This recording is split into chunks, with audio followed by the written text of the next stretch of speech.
What up, Cucks? It's your boy the Hater once again. And last video I said something that I thought was pretty interesting, and that was the distinction between the fans getting what they want and getting what they deserve and what they need. Now, the world is full of creative people. Some of these creative people have the opportunity, if you will, to do things with their creativity. A lot of them don't, but some of them do, right? As a result of these creatives, we have masterpieces of our species' creativity, right? We have, let's say, I don't know, Twelfth Night by Shakespeare. I don't know. Pick whatever you like, right? Con Air is a personal favorite of mine, starring Nicolas Cage. There's a lot of things that we have, right, that are fiction and that are masterpieces because creative people came up with them on their own, right?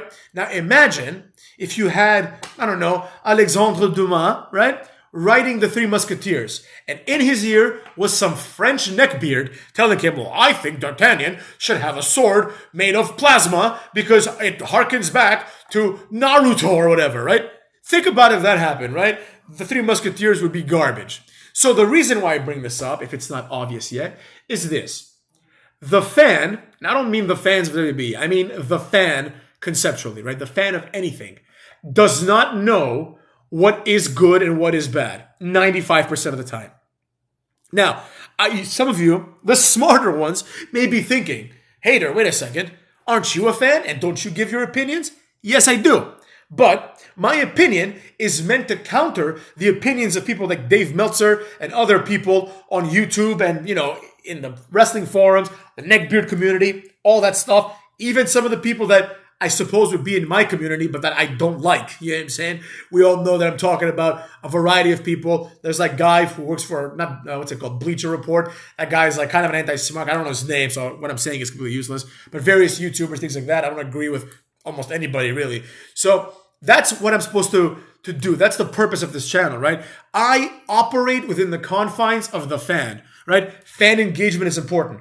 I would never purport to say that I know more than Vince McMahon. That's just called being arrogant, and quite frankly, that's just called being stupid, right? We have fans that started watching 3 years ago say things like Vince McMahon is out of touch. Vince McMahon conceived of this when you weren't even born, right? Vince McMahon gave us The Undertaker versus The Rock, Undertaker versus Stone Cold, Taker Triple H, Taker Shawn Michaels, when you didn't even know what wrestling was. Then all of a sudden, some nerd who watches anime, right, decided to keep watching the Japanese TV, and they saw Kenny Omega. Right? They're like, wow, this is just like anime, but with people. And that's not what it's supposed to be. And that's the problem, right? The fans then, because of people like Dave Meltzer and other influential voices in the wrestling community, there was a paradigm shift, if you will. Oh, Dean Ambrose's finisher. There was a paradigm shift in the way that wrestling was viewed. Instead of being a cool, hip, edgy product, people didn't want that anymore, right? They wanted the nerd to win. You have Randy Orton and Batista, two obvious alpha males, and we have people cheering for Daniel Bryan to beat them both. Let me tell you what would happen if Daniel Bryan fought one of those guys one-on-one. In about 15 seconds, Randy Orton would choke the life out of him. In about 10 seconds, Batista would choke the life out of him. In about 10 seconds, Triple H would choke the life out of him. Oh, but Hater, Daniel Bryan studied Muay Thai under Randy Couture. I don't care. Daniel Bryan's like 5'3", 160 pounds. He can't do anything. It's like that time when Conor McGregor was like, I would slap every WWE wrestler on the head and beat their ass. And Sheamus was like, dude. Or I think it was Roman Reigns. He's like, you're the size of my leg. Right? And it's like Conor McGregor really believes that nonsense. Like, he's kind of insane. Like, he thought he could beat Mayweather in boxing, and he really thinks he can beat up Sheamus because he knows a few little karate kicks. Absolutely not. This isn't a kid's movie, right? If Conor McGregor in his prime fought Kane right now, forget about Kane in his prime, right? But let's just say, for the sake of argument, if McGregor fought Kane in his prime, Conor McGregor could do a 30-hit combo on Kane, and it would have zero impact because Kane is too big and strong. Kane would grab him by the throat and would kill him with one hand. That's what would happen, right? In fantasy land, Conor McGregor would kick his leg out, like Joe Rogan would say, the leg kicks. No, he wouldn't. He wouldn't do any of those things. Kane would grab him by the throat and would tear him in two pieces like fucking Goro from Mortal Kombat, all right? That's what would happen. So the reality is that we need to see things like that, right? As Vince Russo once put it, if I think I can beat up the guy on TV, why would I watch the guy on TV, right? Doesn't make any sense. He said something along those lines. So, as we've just established right now, the fans really have no idea of what needs to be done, right? Here's why. You have Daniel Bryan, a fan product. You have Orange Cassidy, a fan product. You have Kofi Kingston, a fan product, right?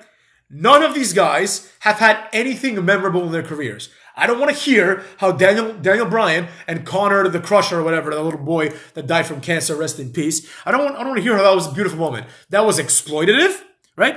It was lowbrow, worse than anything that Vince McMahon has done with showing his ass on TV. That was exploitative. You exploited the incoming death of a small child. Yeah, you set up a charity on his name, but it doesn't matter, right? It was exploitative. And the whole moment was lame. Now, it wasn't lame because, of what happened, right? Because sometimes, obviously I'm not stupid. I know that sometimes the small guy beats the big guy. I've actually gotten into fights with some people much bigger than me, and I've won, right? But I know that that's a rarity, right? Generally speaking, that's not going to go that way, right? There are other elements, ferociousness and things like that. And let me put it to you this way. The bigger guys that I've got into a fight with and I've beaten, they were not Batista, you know what I'm saying? They were not Triple H and they were not Randy Orton, right? They were normal dudes, slightly bigger than me, maybe not even stronger than me, right? Because I'm pretty strong. So that's what I'm getting at here, right? It has to be within the realm of possibility. Now, sometimes duty calls and it cannot be within the realm of possibility.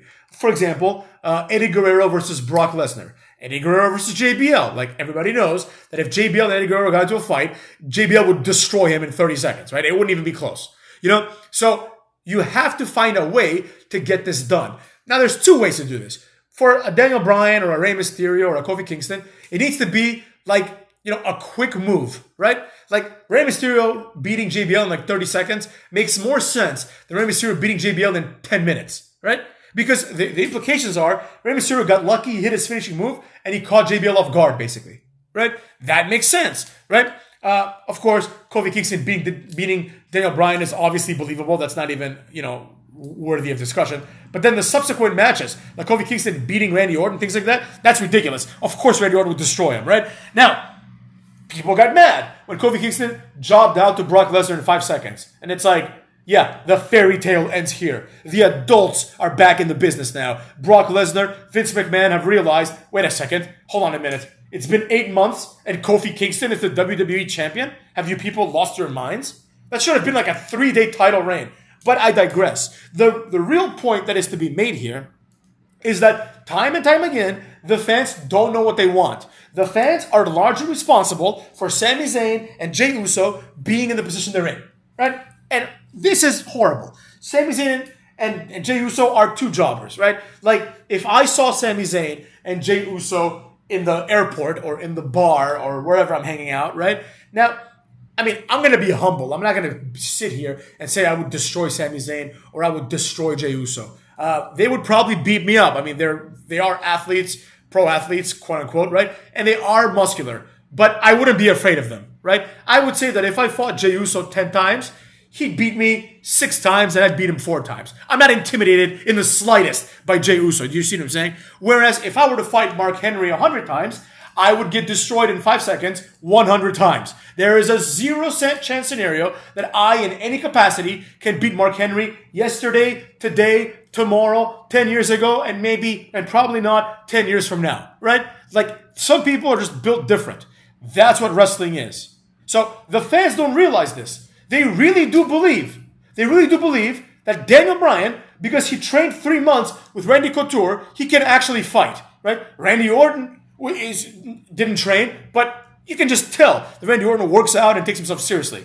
CM Punk trained for 3 years in, I think, Jackson Wink or one of these like really prestigious MMA training grounds, gyms, I guess, right? And what did he learn? Nothing, apparently. He got beat by some jobber, right? Like, CM Punk is someone that, like, that one, I have no doubts. Like, if it was me for CM Punk, I'm pretty sure I'd beat his ass. You know what I'm saying? So what I'm getting at here is exactly this, right? The idea is that I should never even contemplate that, right? One time my friend said to me, we were in high school, and my friend was a really, really large and really, really strong guy. And he's like, do you think I could beat Spike Dudley?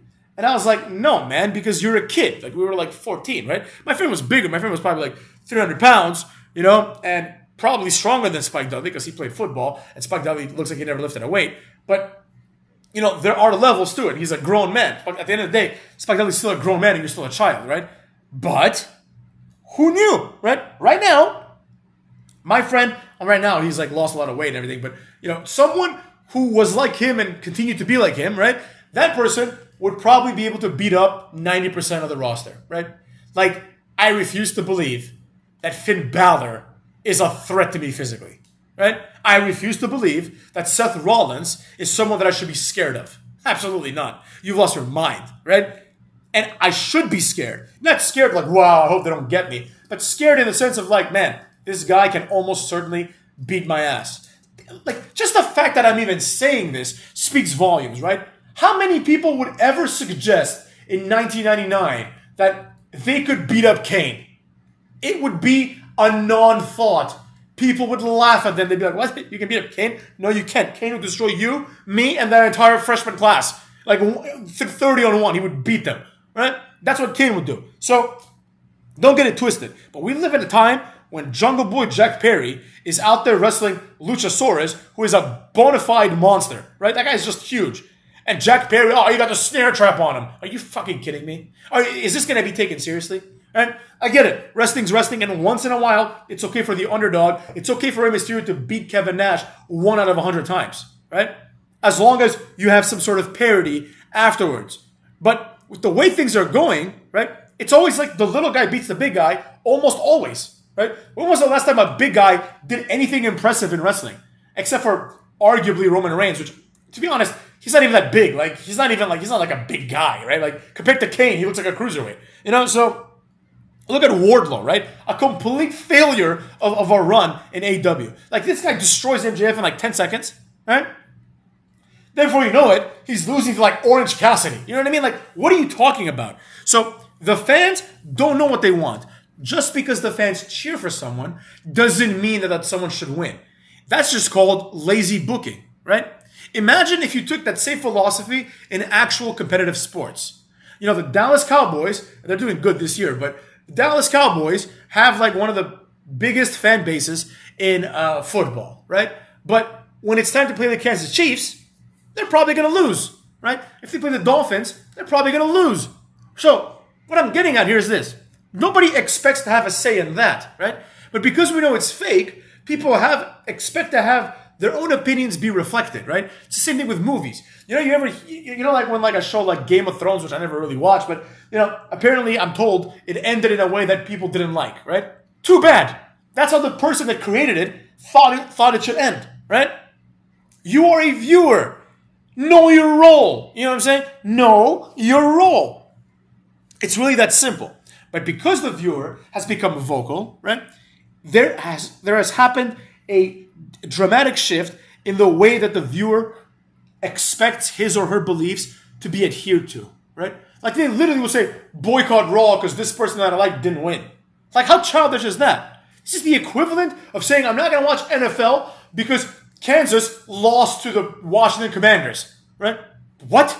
You know what I mean? What does this do with anything? There's always next week, right? There's always time for these changes. The cream will rise to the top. The problem is that in wrestling, because it's fake, people really do believe that they have a better idea of what the cream is than Vince McMahon, who hired that guy, right? Nakamura, if he was in Japan, nobody would care. If Vince McMahon had hired Hiroshi Tanahashi instead, they'd be saying the same thing about Hiroshi Tanahashi. Oh, he's underrated. He's being held back. Oh, Cesaro's being held back. Is he? Or maybe he's never drawn a dime in his career and the business has to move on without him, right? That's what's happening. So the fact that the fans feel so entitled, right, ruins it for the rest of us who are humble and are willing to understand that Vince McMahon, the man who essentially invented wrestling, right, at least in its modern form, that this guy knows a bit more than we do, right? He knows a bit more than we do. I may want Tim Tebow to be the quarterback of the Saints, let's say, right? But that's not in the cards. The people that know more than me about quarterbacks have decided that Tim Tebow is not worthy of having a spot in an NFL team, right? We still watch it, right? We recognize that there are people that understand things more than us. And therefore, these people, and sometimes they're wrong too, right? Sometimes people say, oh, this guy's never going to make it. And that guy is like, I don't know, Eli Manning, let's say, right? And he becomes a big deal. So things change, right? Things change, and people shouldn't be able to admit when they're wrong. Which brings me to my final point. The modern wrestling fan never admits they were wrong, right? Unless they get what they want, then they just change their mind. So I bet you, if Nakamura had been champion 3 or 4 times by now, people would be like, oh, who cares about Nakamura? Why isn't Tozawa getting pushed? Why isn't Drew Gulak getting pushed, right? They would just move on to the next jobberish jobber, right? And that's why you cannot trust the fickle WWE or, I suppose, wrestling fan, right? The fact that people wanted MJF, like AEW is a great example of this. AEW has consistently done everything the fans wanted to do. And it has not paid dividends at all. They have not sold one more ticket, and they have not gotten one more rating, right? They always do what the fans want. It feels like either the champion is always a face, or, more likely than not, the champion is a heel and then turns into a face, right? When was the last time we had a heel champion? Kenny Omega, I guess, and he doesn't even count. That would be like the time when Stone Cold was a heel and they made him champion. Like during and I suppose after the Invasion angle, right? It's still Stone Cold. Like he's still a face in the sense that people always cheer for him, right? Same with MJF. When was the last time we had a champion in WWE or AEW that was genuinely disliked by the fans, right? Roman Reigns is a heel, but people love him, right? I'm talking about one of those times when like people would boo Edge mercilessly. They hated him and he was champion. People hated Triple H in the late 90s and early 2000s, or even during his time with Evolution. They hated him. They had enough, right? But what did they do? Did they listen to the fans and make Shawn Michaels a multiple-time champion or make Kurt Angle? No, they didn't, because they had a game plan to worry about. And with that being said, that's all I got to say about that, cucks.